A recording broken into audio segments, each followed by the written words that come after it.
Marlène, Marco et Jean-Claude sont très heureux d'unir nos compétences, nos talents, afin de répondre à l'appel de Dieu. La référence du jour se trouve au livre de 1 Jean chapitre 3, les versets 9 et 10. Le thème est la semence de Dieu.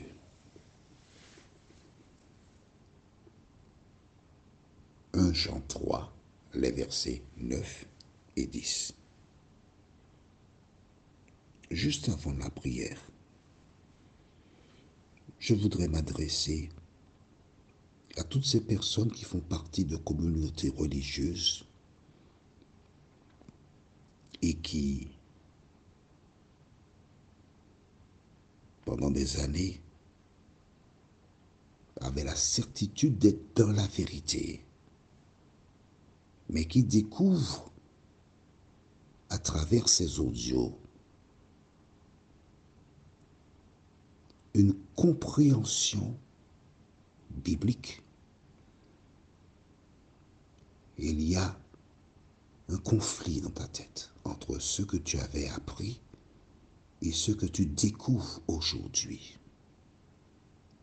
Je voudrais que tu saches que je prie pour toi. Je voudrais que tu saches que Marlène et Marco aussi, nous prions pour toi. Parce que nous t'aimons. Avant d'aborder le sujet du jour, prions. Notre Seigneur et notre Dieu, nous voici en ta présence pour te louer et te bénir. Nous voici en ta présence pour te remercier, car seul le Saint-Esprit convainc et dirige tes enfants dans la vérité. Tandis que nous allons maintenant aborder ce thème, merci de continuer et d'achever ton œuvre en nous, nous t'en prions. Au nom de Jésus, pour ta gloire éternelle. Amen. Rappelle-toi, nous avons vu précédemment que le diable est le père du mensonge. Et sa mission consiste à tromper les gens. Mais dis-toi bien que tu n'es pas la première ni la dernière personne qu'il trompera. Mais Dieu voit ton cœur. Dieu voit que tu es déterminé à connaître la vérité. Tu es déterminé à faire sa volonté. Tu es déterminé pour être sauvé. C'est ça qui est important. La finalité, pour toi, c'est de vivre pendant l'éternité avec Jésus de Nazareth. Et c'est seulement en t'appuyant sur la parole, en croyant en la parole, en mettant en pratique la parole, que tu seras sanctifié. Et ainsi tu marcheras dans la vérité. Je voudrais relire. C'est pas pour... Non, je voudrais relire 1 Jean 3, versets 7 et 8, les références que nous avons vues précédemment. Petits enfants, oh j'aime beaucoup le style de chant. Petits enfants, cela veut dire des personnes qui n'ont pas d'expérience. Des personnes qui sont candides, qui sont gentilles, qui sont vulnérables et qui parfois sont là sans protection. Petits enfants, que personne ne vous séduise. Mais oui, parce que des gens vont chercher à vous séduire. celui qui pratique la justice est juste, comme lui-même est juste. Donc ton modèle, c'est qui? Jésus. Et pour que tu sois comme Jésus, tu dois pratiquer les œuvres de Jésus. Et verset 8, celui qui pêche, ou encore celui qui transgresse la loi, est du diable. Car le diable pêche dès le commencement. Le diable est révolté contre Dieu, il fait le mal et il cherche à inciter les gens à faire comme lui. Je t'ai expliqué qu'il existe deux types de péchés. Un qui est accidentel, circonstanciel, et l'autre où j'ai délibérément choisi un style de vie. Quand tu vis en opposition avec la parole de Dieu, volontairement, tu ne peux pas être un enfant de Dieu. Tu ne peux pas. Je vais voir. Ok, non. On va le faire là rapidement, d'accord? Le Saint-Esprit m'a donné un verset pour toi. 1 Timothée 2, verset 19. 1 Timothée 2, verset 19. Alors, il y a des personnes qui parlent de cet esprit, qui disent des choses, et déclarent que le Saint-Esprit m'a dit, alors que ce sont des propos qui n'ont rien à voir avec le Saint-Esprit, mais dans ce contexte-là. 1 Timothée 2.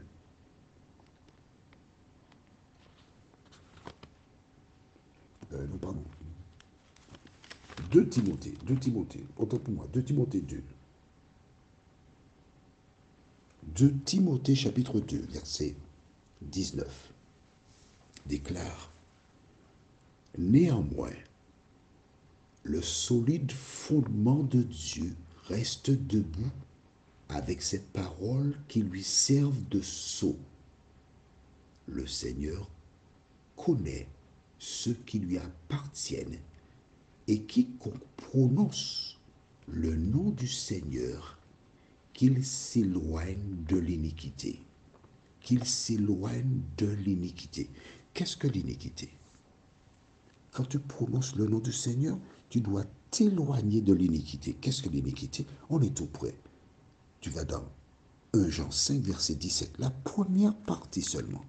La première partie.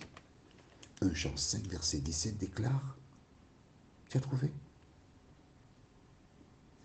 Toute iniquité est un péché. Toute iniquité est un péché. On retourne dans 1 Jean 3, verset 4. Quiconque pêche transgresse la loi. C'est clair? Kif kif bouiko. La personne qui prononce le nom du Seigneur doit s'éloigner du péché, de la transgression de la loi. Tu ne peux pas prononcer le nom du Seigneur et vivre volontairement en opposition avec la parole de Dieu. Tu as un choix à faire. C'est soit tu appartiens à Dieu ou tu appartiens à Satan. Quel est ton choix? Même si tu énonces le nom de Jésus, tout en vivant dans le péché, tu es perdu. Alors, sois raisonnable. Fais le choix, fais le bon choix. Soit tu es totalement avec le diable et tu vas bénéficier de tous les plaisirs qu'il offre, tout ce qu'il propose de faire, homosexualité, lesbienne, tout. Parce que perdu pour perdu, va à fond la caisse. Pourquoi tu te prives de plaisir diabolique alors que tu seras perdu? Mais si j'ai un choix à te suggérer, c'est de tourner le dos au diable et d'être totalement à Dieu.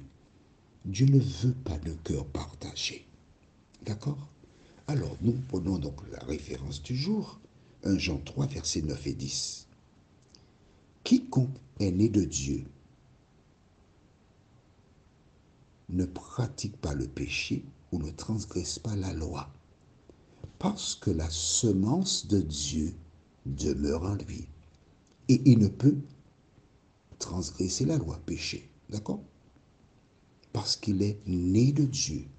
C'est par là que se font reconnaître les enfants de Dieu et les enfants du diable. Quiconque ne pratique pas la justice n'est pas de Dieu, non plus que celui qui n'aime pas son frère. Je relis le début du verset 10. C'est par là que se font reconnaître les enfants de Dieu et les enfants du diable. Tu vois, il n'y a pas de troisième catégorie. Il n'y a que deux catégories. Les enfants de Dieu et les enfants du diable. Où te situes-tu par rapport à ces deux catégories? Rappelle-toi, nous avons vu, note dans le cahier, Matthieu 7, verset 21.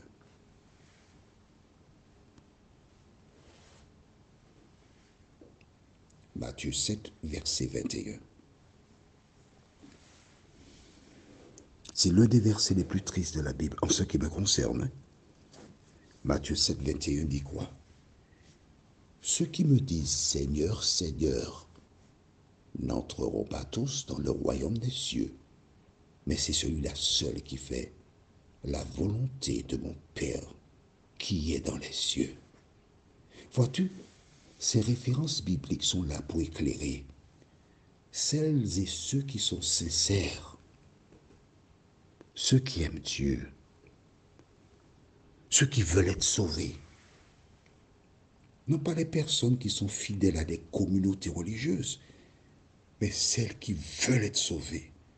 Quand tu lis ces versets, tu as une décision à prendre, forcément. Alors, je relis le début du verset 10.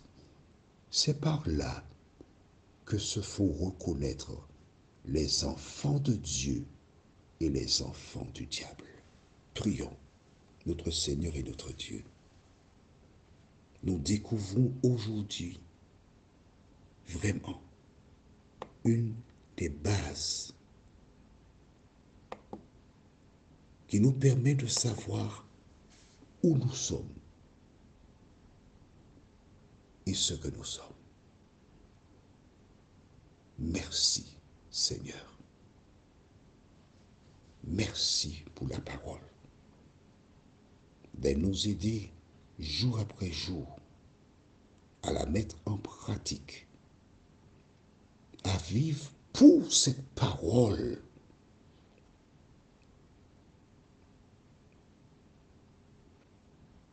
Nous t'avons réclamé cette grâce au nom de Jésus et pour ta gloire éternelle. Amen. Notre référence sera Jean 17, verset 17. Marc 5, versets 39 et 40. Que l'Éternel continue de te bénir et qu'il te garde en attendant que nous puissions nous retrouver encore à ses pieds pour notre prochaine étude. N'oublie pas, mets en pratique la parole de Dieu.